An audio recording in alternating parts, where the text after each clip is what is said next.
Hello, my name is Nova, and I'm one of the nurses here. I'm going to talk to you about fall protocols. If you do not know, we see a lot of falls here. A lot of our individuals use ambulatory aids such as wheelchairs, walkers, and rollators, and they are considered a high fall risk. We judge them based upon a form that the nurses fill out once a year, considering if they are a high fall risk. And each person has that form filled out. What do you do when someone falls? Well, first you're going to assess the individual. Ask them, are they okay? Are you hurt? And if they are nonverbal, you're going to look for signs of injury based on that person's body language. Did they hit their head when they fell? If they hit their head, that's an emergency and they need to be seen by the ER. You're going to also look for any visible injuries such as bleeding, swelling, bruising, signs or symptoms of broken bones or dislocation. If they cannot move and get up, do not attempt to push or pull on them. You leave them there. You will need to call the nurse, and because they may have broken a hip or broken a bone. You don't want to move an injured individual. You're going to obtain a set of vital signs, including the blood sugar if they are diabetic. You call the nurse, like I previously said, and you report the fall. The nurse will give you direction upon what to do. She will also ask you what their vital signs are. She will ask you if they hit their head, are they conscious, and what happened. So just be prepared and gather all the facts that you have when you're ready to call the nurse. If they are severely injured and need EMS, then the nurse will tell you to call 911, and then you'll call your supervisor. Your supervisor will contact the appropriate people, risk management, a residential director, case manager, family. A GER must be completed as well for a fall protocol. You're going to do the GER as a fall with or without injury. And you're going to notate if anything contributed to the fall, such as the following examples. Wheelchair was unlocked and person tried to sit down, or the floor was wet after getting out of the shower and they slipped in water. Like I said before, you want to gather all your facts and have them ready when you call the nurse.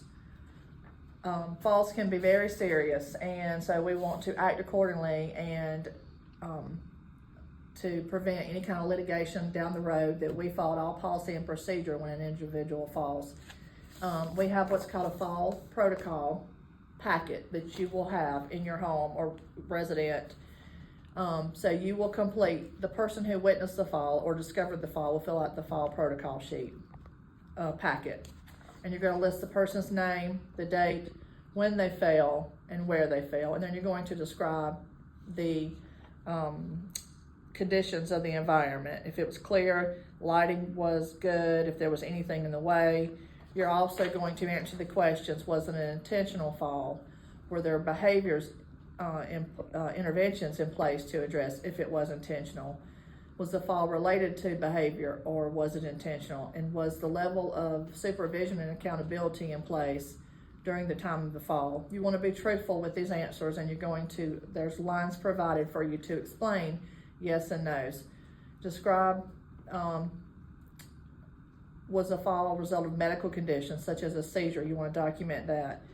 And so you're going to not leave anything blank here. You're going to fill out the first sheet, and the second sheet is number of falls. You do not have to fill this out if you did not know. The nursing department will correctly fill in the number of falls in the last 90 days.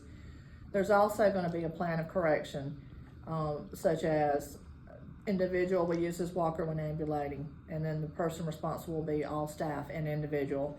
And at least 14 members need to sign off on this fall packet. Must have the supervisor, staff, and nursing signature. Like I said, you will have called the nurse by now when you get this fall packet and start filling it out. And all areas must be completed.